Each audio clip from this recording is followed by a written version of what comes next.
Okay, well, let's take a look and see what's happening along the west coast. We have some active weather out there tonight. Seems like it's been kind of quiet across this region over the last couple of weeks. It may get a little more active over the next few days, so you want to pay attention to the weather. Here's our front. It's getting ready to come on shore, and with it some heavy rainfall. The big upper level low spinning way back here like this. All right, south of the Gulf of Alaska here. It looks like Alaska actually had a pretty decent day, a ridge kind of over Alaska right here, but it looks like a storm approaching from the west. Actually, we had a record high in Valdez, Alaska, 53 degrees today. Actually, it was warmer there than it was in Atlanta, Georgia. Unbelievable. So here's the heavy rainfall, but you know what? It actually did not affect temperatures too much. 68 at Medford. 60 in San Francisco, San Diego 66, Phoenix coming in at 81 degrees.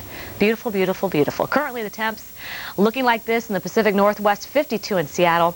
Temperatures mainly in the 50s here along the coast. Again, the front not through, so not bringing, well, typically fronts come through the Pacific Northwest. You really don't cool it down too much. It's really Pacific air coming in. You might see a degree or two difference, but actually temperature is not too bad tonight in the 50s here, while farther inland it's a little bit chillier here in the 40s. It's 37 in Stampede Pass, and again, the pass levels anyway are pretty much all rain tonight. Snow levels are up there about 6,500 feet in the northern Cascades, and then northern Cascades or the southern Cascades, or I guess you want to call it the southern Cascades of Northern California. How's that? We're looking at snow levels about 8,500 feet, so way, way up there. 59 in Sacramento right now, 62 in Fresno. A very pleasant evening tonight. 59 San Diego, a little bit cooler here along the coastal areas. Farther inland, very nice. 69 at Palm Springs and Blythe at 66. Good news to report, no earthquake data here. Well, no data. No earthquakes. We do have data that says there have been no earthquakes here all the way to the Pacific Northwest and even into Alaska. Here's our front. Again, it's about on shore with its moderate to heavy rainfall coming in. Snow in the Cascades, and we think by the morning hours that front will be inland a little bit, okay? And we'll see showers now. There'll be heavy rain ahead of it. It'll be more showery type precipitation. It's typically what happens when our front comes through.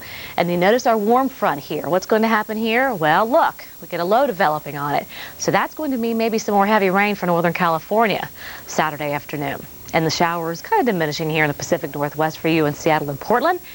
And snows in the Bitterroots this time around. Even Boise, Mountain Home might even see a little bit of rain showers out of this. And along our stationary front, we'll see a few showers coming into play here in Nebraska, maybe Omaha and Lincoln. But for the southwest, no rain in sight. High pressure in control, but guess what? The fog is going to be settling in here along the coast. Fog in San Diego tomorrow morning with a temperature about 54. If you do have to travel, just be aware. Use the low beams and give yourself plenty of space between each driver. 27, kind of chilly here in Big Bear for tomorrow morning. We expect temperatures to get to the 80s here in the mountains, so not too bad.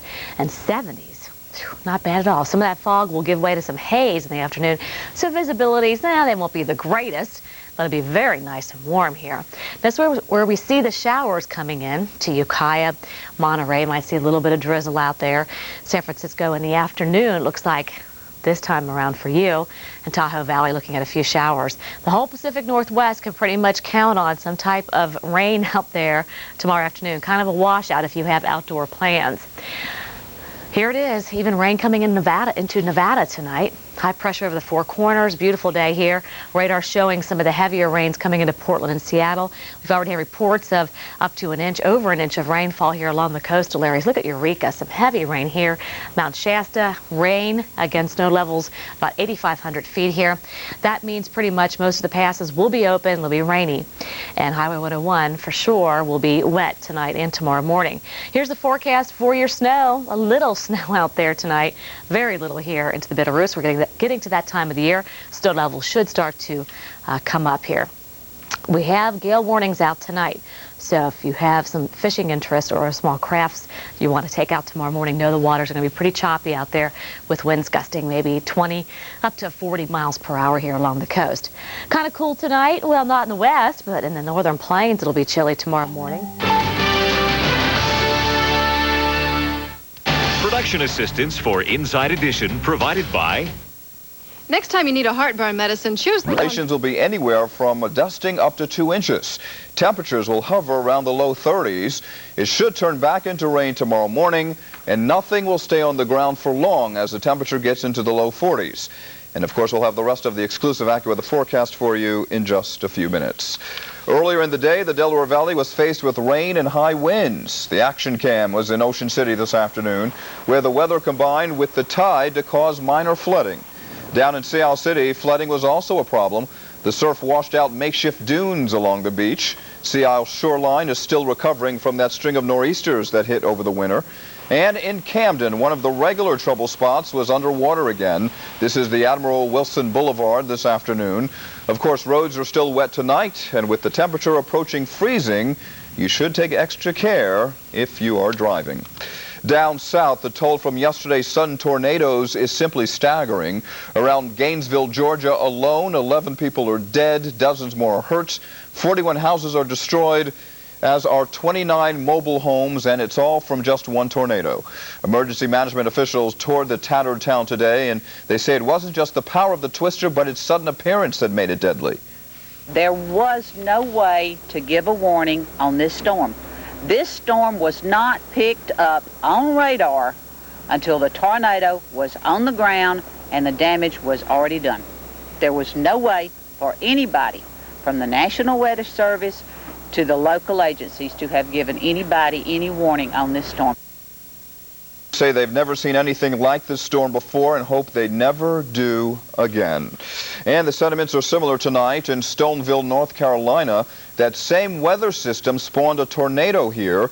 It killed 2 people and tore apart the town's main street.